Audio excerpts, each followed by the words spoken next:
What up, Nurse Gang? What up, TikTok? We have some breaking news out of New York. While thousands of nurses are potentially going on strike to fight for safe conditions, a knife welding man has just been shot at New York Presbyterian Brooklyn Methodist by police officers. He was welding a knife and would not put it down. Officers tased him twice. He wouldn't go down, so they had to shoot him. He's currently in critical condition. Let's talk about it. I'm joined here by Deputy Inspector Paul Muggio, Executive Officer of the Force Investigation Division, and Deputy Inspector Billy Morales, the Commanding Officer of the 7-8 Precincts. I'm here to provide an update regarding an officer-involved shooting that occurred earlier this evening at Methodist Hospital within the confines of the 7-8 Precinct. This incident demonstrates the incredibly dangerous situations that our officers encounter every single day. The information I'm about to provide is preliminary and subject to change. At approximately 5:27 p.m. this evening, multiple 911 calls came over for a violent male armed with a knife inside a Methodist hospital. The call stated that he had barricaded himself inside a room with other people and had cut himself and was trying to cut other people. According to hospital staff, the subject had also threatened to kill them.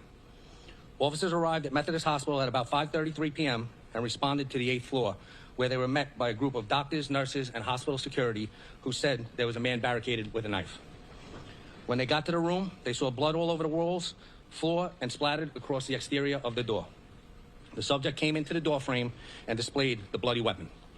For more than 3 minutes, the officers stood outside the door and issued dozens of verbal commands to the subject to drop the weapon. The subject refused to drop the weapon and forcefully tried to close the door to the room multiple times. Officers tried to open the door multiple times because there were 2 additional people that the subject had trapped in the room, an elderly patient and a member of the hospital security staff who he threatened to kill. The subject stepped towards the officers with the weapon in his hands, and they simultaneously deployed a taser and discharged a firearm. The taser was ineffective, and the subject then continued to try to close the door with the 2 individuals still inside. For the next 4 minutes, officers again tried to kick the door open and issued many verbal commands to the subject to drop the weapon. The subject then advanced towards the officers again, still with the weapon in his hand. Officers again deployed tasers, but those deployments were not effective. Officers then discharged their weapons, and the subject was struck. He was pronounced deceased a short time later. The weapon was recovered at the scene.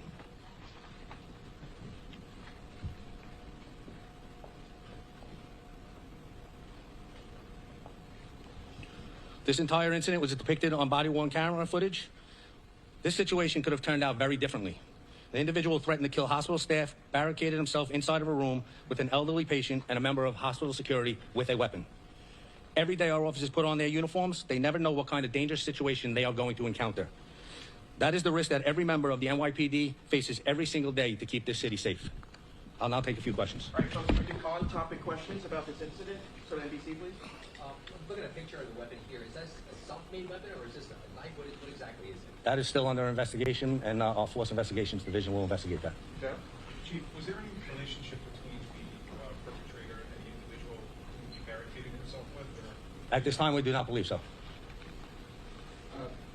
Any idea on how he got the weapon and also how long he was a patient here at the hospital? He was a patient. From what we know, he was admitted yesterday, and we do not know at this time how he got the weapon. And his condition again? That is up to you. You have to speak to the hospital staff about that. Do you want my question over here? You still in the back? Any indication that he was suffering from an emotional EDP? That is still all a part of FID's investigation. All right. Thank you, everyone. Appreciate it.